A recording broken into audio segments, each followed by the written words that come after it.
गोविंद बोलो हरि गोपाल बोलो, राधा रमण हरि गोविंद बोलो। गोविंद बोलो हरि गोपाल बोलो, राधा रमण हरि गोविंद बोलो। गोविंद बोलो गोपाल बोलो, राधा रमण हरि गोविंद बोलो। गोविंद बोलो हरि गोपाल बोलो, राधा रमण हरि गोविंद बोलो। गोविंद बोलो गोपाल बोलो, सारे ये बोलो, मिलके ये बोलो, अरे सारे ये बोलो। श्रीमद् भागवत जी के चतुर्थ स्कंद का तीसरा अध्याय। सती का पिता के यहाँ यज्ञोत्सव में जाने के लिए आग्रह करना। श्री मैत्रेय जी कहते हैं, विदुर जी, इस प्रकार उन ससुर और दामाद को आपस में वैर विरोध रखते हुए बहुत अधिक समय निकल गया। इसी समय ब्रह्मा जी ने दक्ष को समस्त प्रजापतियों का अधिपति बना दिया। इससे उसका गर्व और भी बढ़ गया।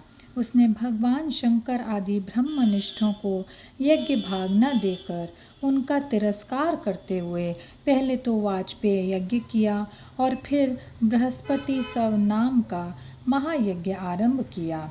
उस यज्ञोत्सव में सभी ब्रह्मर्षि, देवर्षि, पितर, देवता आदि अपनी अपनी पत्नियों के साथ पधारे। उन सब ने मिलकर वहाँ मांगलिक कार्य संपन्न किए और दक्ष के द्वारा उन सब का स्वागत सत्कार किया गया। उस समय आकाश मार्ग से जाते हुए देवता आपस में उस यज्ञ की चर्चा करते जाते थे। उनके मुख से दक्ष कुमारी सती ने अपने पिता के घर होने वाले यज्ञ की बात सुन ली। उन्होंने देखा कि हमारे निवास स्थान कैलाश के पास से होकर सब ओर से चंचल नेत्रों वाली गंधर्व और यक्षों की स्त्रियां चमकीले कुंडल और हार पहने खूब सज धज कर अपने अपने पतियों के साथ विमानों पर बैठी उस यज्ञोत्सव में जा रही हैं। इससे उन्हें भी बड़ी उत्सुकता हुई और उन्होंने अपने पति भगवान भूतनाथ से कहा। सती ने कहा, वामदेव, सुना है इस समय आपके ससुर दक्ष प्रजापति के यहाँ बड़ा भारी यज्ञोत्सव हो रहा है। देखिए, ये सब देवता वहीं जा रहे हैं। यदि आपकी इच्छा हो तो हम भी चलें। इसी समय अपने आत्मियों से मिलने के लिए मेरी बहनें भी अपने अपने पतियों के सहित वहाँ अवश्य आएंगी। मैं भी चाहती हूँ कि आपके साथ वहाँ जाकर माता पिता के दिए हुए गहने, कपड़े आदि उपहार स्वीकार करूँ। वहाँ अपने पतियों से सम्मानित बहनों, मौसियों और स्नेहार्द हृदया जननी को देखने के लिए मेरा मन बहुत दिनों से उत्सुक है। कल्याणमय, इसके सिवा वहाँ महर्षियों का रचा हुआ श्रेष्ठ यज्ञ भी देखने को मिलेगा। अजन्मा प्रभो, आप जगत की उत्पत्ति के हेतु हैं। आपकी माया से रचा हुआ यह परम आश्चर्यमय त्रिगुणात्मक जगत आप ही में भास रहा है। किंतु मैं तो स्त्री स्वभाव होने के कारण आपके तत्व से अनभिज्ञ और बहुत दीन हूँ। इसलिए इस समय अपनी जन्मभूमि देखने को बहुत ज़्यादा उत्सुक हो रही हूँ।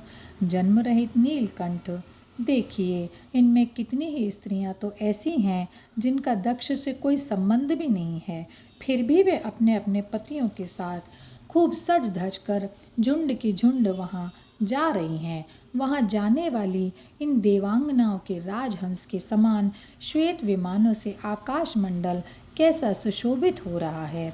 सुरश्रेष्ठ, ऐसी अवस्था में अपने पिता के यहाँ उत्सव का समाचार पाकर उसकी बेटी का शरीर उसमें सम्मिलित होने के लिए क्यों न छटपटाएगा।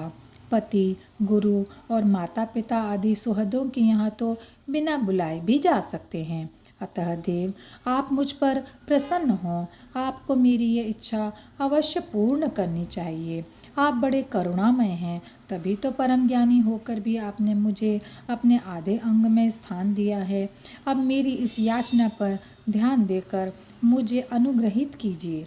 श्री मैत्रेय जी कहते हैं, प्रिया सती के इस प्रकार प्रार्थना करने पर अपने आत्मियों का प्रिय करने वाले भगवान शंकर को दक्ष प्रजापति के उन मर्म भेदी दुर्वचन रूप बाणों का स्मरण हो आया जो उन्होंने समस्त प्रजापतियों के सामने कहे थे। तब वे हंस कर बोले।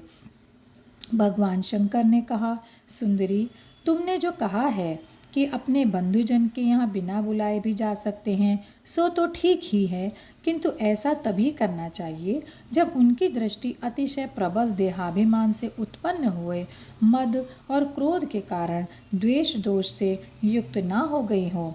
विद्या, तप, धन, सुदृढ़ शरीर, युवावस्था और उच्च कुल, ये 6 सुत पुरुषों के गुण हैं, परंतु नीच पुरुषों में यही अवगुण हो जाते हैं, क्योंकि इनसे उनका अभिमान बढ़ जाता है और दृष्टि दोषयुक्त हो जाती है एवं विवेक शक्ति नष्ट हो जाती है।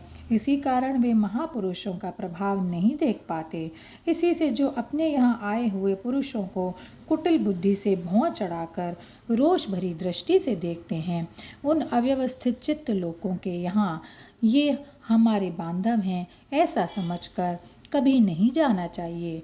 देवी, शत्रुओं के बाणों से बिंध जाने पर भी ऐसी व्यथा नहीं होती जैसी अपने कुटिल बुद्धि स्वजनों के कुटिल वचनों से होती है, क्योंकि बाणों से शरीर छिन्न भिन्न हो जाने पर तो जैसे तैसे निद्रा आ जाती है, किंतु कुवाक्यों से मर्म स्थान विद्ध हो जाने पर तो मनुष्य हृदय की पीड़ा से दिन रात बेचैन हो रहता है। सुंदरी, अवश्य ही मैं ये जानता हूँ कि तुम परमोन्नति को प्राप्त हुए दक्ष प्रजापति को अपनी कन्याओं में सबसे अधिक प्रिय हो, तथापि मेरी आश्रिता होने के कारण तुम्हें अपने पिता से मान नहीं मिलेगा, क्योंकि वे मुझसे बहुत जलते हैं।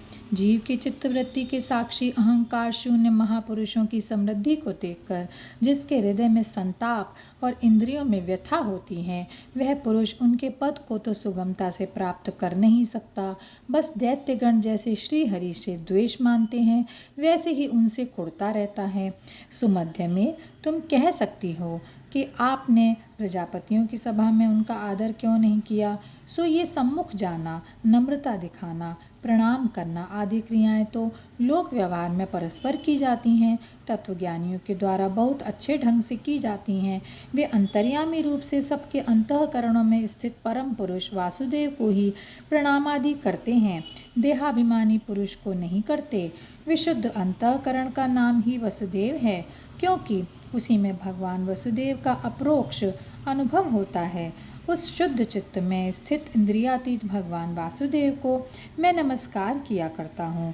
इसलिए प्रिय, जिसने प्रजापतियों के यज्ञ में मेरे द्वारा कोई अपराध न होने पर भी मेरा कटुवाक्यों से तिरस्कार किया था, वह दक्ष यद्यपि तुम्हारे शरीर को उत्पन्न करने वाला पिता है, तो भी मेरा शत्रु होने के कारण तुम्हें उसे अथवा उसके अनुयायियों को देखने का विचार भी नहीं करना चाहिए। यदि तुम मेरी बात न मानकर वहाँ जाओगी तो तुम्हारे लिए अच्छा ना होगा, क्योंकि जब किसी प्रतिष्ठित व्यक्ति का अपने आत्मीय जनों के द्वारा अपमान होता है, तब वह तत्काल उनकी मृत्यु का कारण हो जाता है। और यहीं पर यह अध्याय समाप्त होता है। जय श्री कृष्णा, जय श्री कृष्णा, जय श्री कृष्णा। गोविंद बोलो।